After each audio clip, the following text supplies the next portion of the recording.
always hope it won't happen to you, but when disaster strikes, will you be ready? Well, if you organize correctly, you will be. Joining us now is the queen of preparedness. She's like a Girl Scout to the end, Brenda Prinzavalli. But we do a lot of fun things about getting organized and how it helps our life and our flow. But really, this is a life-saving organizational thing we all should do. It is, and my motto is be organized, be prepared. Yes. And you know, there's that part where you just really can do some very basic things that are going to help you and your family for the first couple of days or the first onset of whatever disaster might hit.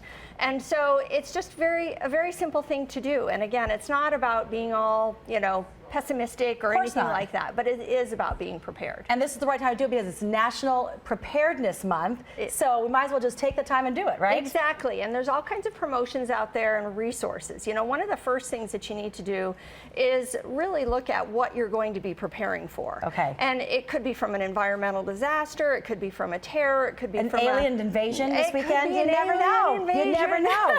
But those things that you said you have to have, should we start on this side, or we'll also talk about water too? Yeah. You know, one of the first things is that you might go, gosh, what do I get? And there are a plethora of resources out there. Okay. So whether it's from FEMA, the Red Cross, you know, there's a lot of also local ones that kind of are a little bit more targeted to our environment. So look and find whether it's the Nevada Department of Public Safety, Nevada Health Department. And they have good lists of checklists and everything? They have great lists, and it helps you know exactly where to start instead of just at random going, well, let me get 2 gallons of water and a, you know, and a soup cup, you know.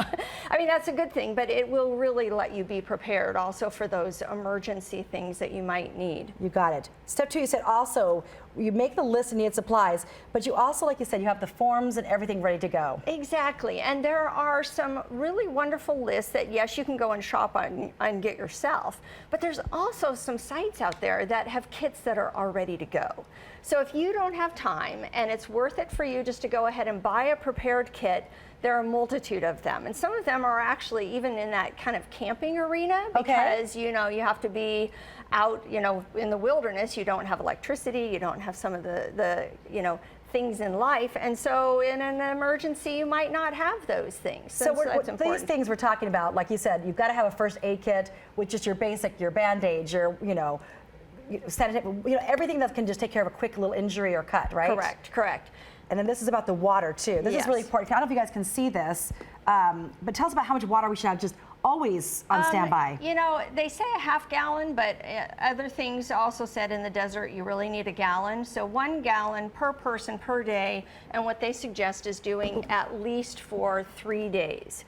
And then you have to consider for hygiene, you have to consider for pets, you have to consider for cooking. Yeah. So, you know, it's actually a little bit more than that. So if you're a family of 4, that's a minimum of 12 gallons just for drinking, 15 for extras. And that's just scratching the surface. We're gonna have more with Brenda about how to be prepared and some other facts on how to go, how to stay, and how to...